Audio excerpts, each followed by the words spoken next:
অতি দ্রুততার সাথে জাতীয় সংসদ নির্বাচনের রোডম্যাপ ঘোষণার দাবিতে সারা বাংলাদেশের ন্যায় পঞ্চগড় জেলার আজকের এই জনসভার শ্রদ্ধাভাজন সভাপতি, পঞ্চগড়ের প্রিয় মানুষ, পঞ্চগড়ের রাজপথের পরীক্ষিত সৈনিক, জেলা বিএনপি সুযোগ্য আহ্বায়ক জাহিদ ইসলাম কাচ্চু, আজকের এই অনুষ্ঠানের প্রধান অতিথি, ছাত্র রাজনীতির জীবন্ত কিংবদন্তি, কৃষক রাজনীতির জীবন্ত কিংবদন্তি, বিএনপি সংগ্রামী ভাইস চেয়ারম্যান, যিনি টেলিভিশন সহ বিভিন্ন জায়গায় টক শোতে অত্যন্ত সাহসিকতার সঙ্গে বক্তব্য দিয়ে বারবার কার্যত হয়েছেন সে প্রিয় নেতা শামসুজ্জামান দুদু ভাই, মঞ্চে উপস্থিত আজকের বিশেষ অতিথি, এই পঞ্চগড় ১ আসনের প্রিয় নেতা, বিএনপি আন্তর্জাতিক সম্পাদক রেজিস্ট্রার নওশাদ জমির, একটু আগে যার বক্তব্য শুনলাম বিএনপি সহ সাংগঠনিক সম্পাদক অধ্যাপক আমিনুল ইসলাম, এবং আজকের এই সভাটিকে সম্পূর্ণ করার জন্য যে মানুষটি আমাকে সার্বক্ষণিকভাবে সহযোগিতা করেছেন, এই পঞ্চগড় পৌরসভার বারবার নির্বাচিত মেয়র, এই পঞ্চগড়ের বিএনপির আহ্বায়ক এবং জেলা বিএনপির সংগ্রামী সিনিয়র যুগ্ম আহ্বায়ক আল্লাহ শহীদুল ইসলাম সহ ইনাপা সহ উপস্থিত আমাদের যুগ্ম আহ্বায়ক বৃন্দ, 8টি ইউনিটের প্রেসিডেন্ট সেক্রেটারি আহ্বায়ক সদস্যবৃন্দ, যুবদল, ছাত্রদল, স্বেচ্ছাসেবক দল, কৃষক দল, মহিলা দল, দল, জাতি দল সহ ভিন্ন পর্যায়ের নেতৃবৃন্দ, সাংবাদিক ভাইরা, প্রিয় পঞ্চগড়বাসী, আসসালামু আলাইকুম, হিন্দু ভাইদের আদাব। আমার বক্তব্য দেওয়ার সময় নাই। গত কয়েকদিন আগে একটি সংগঠনের নেতৃবৃন্দ এবং কিছু ছাত্র নেতৃবৃন্দ বলে বেড়াচ্ছিলেন 5ই আগস্টের আন্দোলনে নাকি বিএনপি এবং ছাত্র দলের কোনো ভূমিকা ছিল না। আজকের এই সভা থেকে আমি তীব্র নিন্দা প্রতিবাদ করে বলতে চাই, আপনারা কি ভুলে গেছেন 5ই আগস্টের আন্দোলনে ওই প্রথম শহীদ হয়েছিল আমাদের চট্টগ্রামের ছাত্রনেতা ওয়াসিম। সে ওয়াসিম তার রক্ত দিয়ে প্রথম শহীদ হয়েছিল। সেই আন্দোলনে যে 2000 মানুষ শহীদ হয়েছিল, এর মধ্যে 800 শহীদ হয়েছে আমাদের যুবদল, ছাত্রদল, বিএনপি নেতৃবৃন্দ ভাইরা আমার।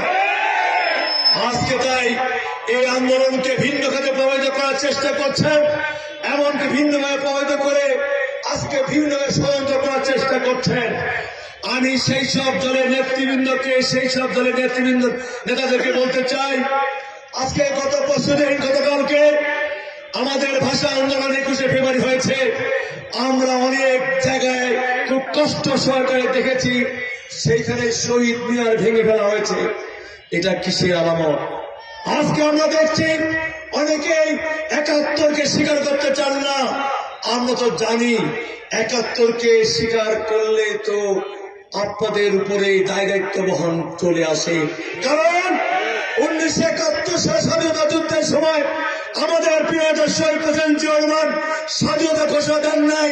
স্বাধীনতা ঘোষণা দিয়ে তার ওই ঘরের ভিতরে সুন্দরী স্ত্রী অবু সন্তানকে রেখে সম্মুখে যুদ্ধ করে উনি প্রমাণ করেছেন উনি বাংলাদেশের একমাত্র দেশপ্রেমিক। আজকে তাই বলতে চাই, শুধু প্রশ্ন রেখে চাই, সেই স্বাধীনতা যুদ্ধে আমাদের 2 লক্ষ মা বোনের ইজ্জত চলে গেছে। বলতে চাই, পাহারাদার বাহিনী এই পঞ্চগড়ে, এই দেবীগঞ্জ বোদা, তেতুলিয়া, আটোয়ারি, আমার ঘরে সুন্দরী মেয়ে ছিল, বোন ছিল, কোন পাহারাদার বাহিনী চিনত? তারা তাদেরকে সেদিন চিনিয়ে দিয়েছিল। আলাস সাহেবের ঘরে সুন্দরী বোন আছে, ব্যারিস্টার সাহেবের ঘরে সুন্দরী বোন আছে, ওই কাচ্চু বাসায় কাচ্চু সাহেবের সুন্দরী মেয়ে আছে। সেদিন সেদিন আপনাদের দেখিয়ে দিয়েছিল। আজকে বাংলাদেশের 18 কোটি মানুষের জবাব চায়। কাজেই আজকে আপনারা 71কে স্বীকার করবেন, 52কে স্বীকার করবেন। 2024-এ আজকে বিএনপি অবদান, ছাত্রদল, যুবদল শেষের অবদানকে স্বীকার করবেন। শুধু একটি কথা বলতে চাই, ইতিহাস কথা বলে না, ইতিহাস কাউকে ক্ষমা করে না। বরঞ্চ ধন্যবাদ দেয় ওই ভিবি নূর, আমাদের অধ্যাপক, আমাদের মান্না ভাই সহ যেসব নেতৃবৃন্দ স্বীকার করেছেন 2024-এর আন্দোলনের মাস্টার মাইন্ড ছিলেন প্রিয় নেতা আমাদের বিএনপির ভারপ্রাপ্ত চেয়ারম্যান তারেক রহমান। কাজেই 71-এর স্বাধীনতা যুদ্ধ আমাদের নেত্রী আমাদের নেতা শেখ মুজিবুর রহমান, 90-এর গণঅভ্যুত্থান আমাদের নেত্রী খালেদা জিয়া, 2024-এর ছাত্র জনতা আন্দোলনের রূপকার তারেক রহমান। কাজেই বিএনপি একমাত্র দেশপ্রেমিকদের, যে বিএনপি ইতিহাসে কোনো বেইমানি ইতিহাস নয়, বিএনপি ইতিহাস হচ্ছে দেশ গড়ার ইতিহাস, দেশপ্রেমিকের ইতিহাস। ইনশাল্লাহ আমরা এই অন্তর্বর্তী সরকারকে বলতে চাই, টাল বাহানা না করে ওই অন্য সব ষড়যন্ত্রকারীর কথা না শুনে অতি দ্রুততার সঙ্গে নির্বাচনের রোডম্যাপ ঘোষণা করে নির্বাচিত সরকারের কাছে ক্ষমতা ছেড়ে দিন। নির্বাচিত সরকার এই আগামী দিনে সংস্কার করবে। কাজেই আমি আশা করব আমাদের এই সমাবেশের মধ্য দিয়ে আমি এই অন্তর্বর্তীকালীন সরকারের প্রধান সহ সবাইকে মেসেজটা দিতে চাই, নতুবা ওই বিএনপি 17 বছর ধরে আমাদের 4 লক্ষ নেতা কর্মীর বিরুদ্ধে 60 লক্ষ মামলা হয়েছে, আমাদের 1000 নেতা কর্মী গুম হয়েছে, আমাদের 1000 নেতা কর্মী খুন হয়েছে। আমরা কিন্তু রাজপথ থেকে সরে যাই নাই। কেউ যদি মনে করেন আমি একাই মেসি, আমি একাই খেলে গোল দিব, তাহলে প্রকাশ স্বর্গে বসবাস করছেন। ওই 11 জন না খেললে কিন্তু গোল দেওয়া যায় না।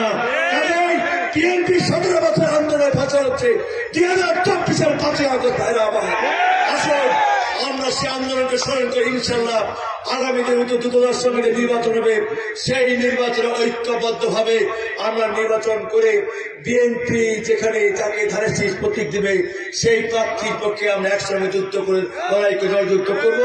এই পথে রেখে আজকের সমাবেশকে সফল করার জন্য যারা কষ্ট করেছেন সবাইকে আমার ব্যক্তিগত পক্ষ থেকে ধন্যবাদ জানিয়ে কৃতজ্ঞতা নিয়ে আমার বক্তব্য শেষ করছি। আল্লাহ হাফেজ। বাংলাদেশ জিন্দাবাদ, খালেদা জিন্দাবাদ, তারেক রহমান জিন্দাবাদ, আমাদের পঞ্চম অভিভাবক ব্যারিস্টার জমিয়তুল সরকার জিন্দাবাদ। সবাইকে ধন্যবাদ। আসসালামু আলাইকুম। ধন্যবাদ।